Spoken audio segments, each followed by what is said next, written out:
여러분 반갑습니다. 오늘은 에스겔서 17에서 19장까지를 살펴보도록 하겠습니다. 에스겔서도 벌써 20장이나 됐네요.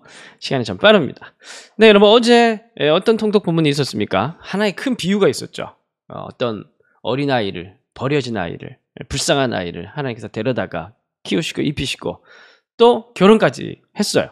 자기 이제 그런데 이 아이가 좀 예뻐지니까 이제 어떻게 주변 다른 남자들과 행음하고 놀아나는 그런 얘기가 있었습니다. 그래서 하나님께서 분노를 표출해서 이 혼인 서약을 깨시고 막 그러면서 이제 막 그런 얘기들이 좀 잔인하고 잔혹한 이야기들이 어제 얘기들이 많이 나왔습니다. 17에서 19장은 좀 그런 이어지는 이야기예요. 그 어떤 행음이라고 하면은 이제 하나님을 의지하지 않는 거니까 일단 종교적 의미가 있을 것이고 또 한편으로는 정치적인 의미도 있어요. 하나님을 의지하지 않고 강대국을 의지한 부분인 거죠. 그게 오늘 17장에 보면 독수리가 2마리가 나와요. 17장 1절에 너는 이스라엘 족속에게 수수께끼와 비유를 말하라. 결국 이제 이게 비유라는 거예요. 그 비유에는 누가 등장하냐면 3절 보니까 날개가 크고 깃이 길고 털이 숱한 큰 독수리 1마리가 있고 그 예로부터 독수리는 힘의 상징, 제국의 상징이었어요. 그래서 로마 같은 경우에도 막 군기 이렇게 쳐들면 여러분 영화 보신 분들 아시겠지만 이 큰 독수리 1마리가 이렇게 로마의 군기 아닙니까? 여기 이 독수리는 바벨론을 상징을 해요. 그리고 17장 7절을 보시면 날개가 크고 털이 많은 또 다른 큰 독수리 1마리. 이거는 이제 이집트 독수리를 얘기를 하고 뭐 해석이 나와 있어요. 17장 11절부터 21절까지. 그래서 결국 이 독수리는 바벨론이고 이 독수리는 이집트인데 핵심은 17장 15절. 그가 사절을 애굽에 보낸 말과 군대를 피함으로 바벨론 왕을 배반하였으니 형통하겠냐? 그래가지고 살 수 있겠냐? 이집트를 의지했는데 시드기야가 여기서 15절에 그 3인칭 단수는 시드기야를 얘기합니다. 시드기야가 그렇게 이집트를 의지하는데 바벨론이 쳐들어와서 군대를 좀 파병해 주십시오. 막 그렇게 의지를 하는데 야 그런다고 형통하겠냐? 살겠냐? 되지도 않는다. 그 얘기를 지금 이제 그때 당시는 아직 이제 멸망하기 전이니까 이제 그 사람들에게 이제 비유로 말씀을 한 거예요. 진짜 희망은 뭐냐 하면 너희들이 이제 곧 닥치게 될 심판, 멸망, 남유다, 예루살렘 멸망이 이제 다가올 텐데 이 절망의 시절수록 너희들이 뭘 해야 되냐 하면 하나님을 붙들어야 된다는 거예요. 희망은 이집트가 아니라 명심해야 됩니다. 우리 희망은 우리가 눈에 보이는 어떤 사람 아니면 우리가 가지고 있는 어떤 자원 꽁쳐뒀던 그게 우리를 살리는 게 아니고 희망은 누구예요? 하나님이시라는 거예요. 그게 22절부터 24절까지인데 여기 보면 이제 백향목이 있고 거기 한 가지가 나오고 그리고 그 가지에 무성한 열매를 맺고 그리고 온갖 새들이 거기 다 깃들면서 그 가지 그늘에 살게 될 것이라는 3절 제일 뒤에 각종 새가 그 아래 깃들이며 그 가지 그늘에 살리라 라고 얘기를 하는데 이게 예수 그리스도입니다.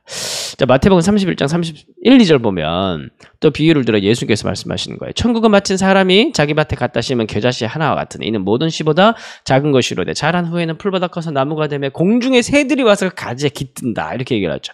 예수님께 설명하신 하나님의 나라 말씀이 선포되고 예수님의 천국 복음의 말씀 그리고 그 말씀을 듣고 예수를 믿고 예수의 백성이 되고 그렇게 세워진 예수님의 나라는 얼마나 크고 넓고 위대하고 또 깊은지 모든 열방들이 그 속에 들어와서 그 평화로운 예수님의 통치 아래 성령의 능력 아래에서 그 사람들이 마음의 새롭게 함을 받아 하나님과의 평화를 누리고 서로 간의 평화를 누리는 아름다운 하나님 나라 안에서 살게 될 것이다. 공중의 새, 열방, 모든 사람들, 이방 이걸 얘기를 하는 거예요.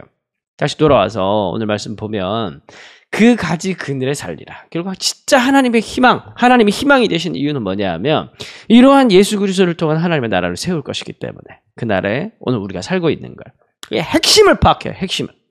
18장 2절 보시면 아버지가 신포도를 먹었으며 그 아들의 이가시다. 이 얘기를 하고 있는 거예요. 남유다 사람들은, 예루살렘 사람들은. 우리가 왜 이렇게 됐냐.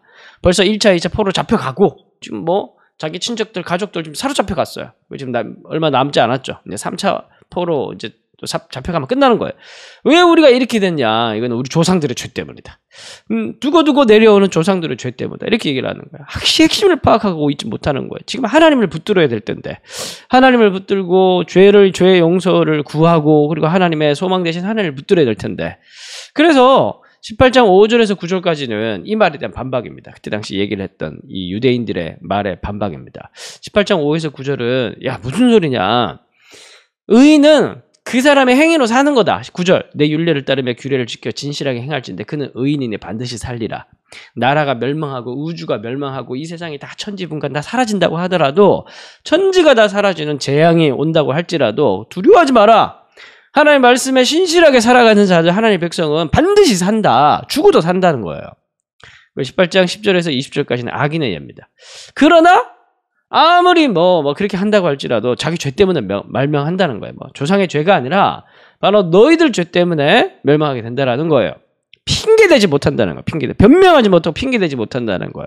그래서 18장 21절 보면 최종 정리예요. 결론으로 악인이 만일 그가 행한 모든 죄에서 돌이켜 떠나 내 모든 율례를 지키고 정의와 공의를 행하면 반드시 살고 죽지 아니하는 거예요. 오늘 핵심 구절입니다. 18장 23절 주 여호와의 말씀이라 내가 어찌 악인이 죽는 것을 조금이라도 기뻐하랴. 그가 돌이켜 그 길에서 떠나는 것을 어찌 기뻐하지 아니하겠노. 하나님은 그냥 막무가내로 그냥 다 멸망시키고 그러시는 분이 아니에요. 혹시 그런 피해를 당하더라도 전쟁이 있고 이래저래 그런 게 있더라도 하나님께서는 그의 죽음 이후에도 다 갚으셔요. 믿으십니까? 죽음 이후에도 다 갚으시고 하나님께서는 정말 공평과 정의로우신 분이세요. 우리가 보기에 저 사람이 악인이 흥왕하는 것 같고 잘 사는 것 같고 그래도 혹시 이제 그가 살았던 시절에 떵떵거리며 살고 그냥 특별히 재앙 없고 죽었다고 하더라도 사후에 하나님께서 그 책임과 죄를 물으셔요. 믿으셔야 됩니다. 그래서 우리의 삶이 중요하다는 거예요. 누구 핑계댈 게 아니고. 그래서 어떤 목사님한테 내가 어떤 이단의 꾀임이 빠져가지고 이렇게 됐습니다. 변명하지 못하는 거예요. 너의 욕심 때문에 그렇게 됐다는 거예요. 25절 그런데 너희는 이르기를 주의 길이 공평치 아니하다 하는도다. 이스라엘 족속아 들을지어다. 내 길이 어찌 공평하지 아니하냐. 너희 길이 공평하지 아니한 것 아니냐. 자신을 돌아보라는 거죠. 결론입니다. 하나님께서는 무조건 용서해 주시고 무조건 사랑해 주시고 무조건 회복시켜 주십니다. 하나님께 나아가기만 하면 됩니다. 회개하면 용서해 주시고 또 하나님 말씀대로 살아가면 갚아주십니다. 이걸 믿는 오늘 하루가 되시길 바랍니다. 제가 기도하고 마치겠습니다. 하나님 정말 우리가 이 사람 저 사람 변명하고 원망할 때가 많습니다. 하나님 그러나 하나님께서는 우리가 행한 대로 우리가 용서를 빌면 용서해 주시고 우리가 하나님 말씀대로 살면 축복해 주시고 또 그대로 갚아주시는 분이심을 우리가 믿습니다. 하나님 오늘 또 우리 가운데 믿음을 주시고 하나님만 의지하게 하시고 마음속에 숨겨진 죄악이 있다면 회개토록 이끌어 주시고 오늘도 말씀대로 살아가면서 하나님께서 주시는 복을 누릴 수 있는 인생 하루가 되어질 수 있도록 도와주시옵소서. 예수님의 이름으로 기도합니다.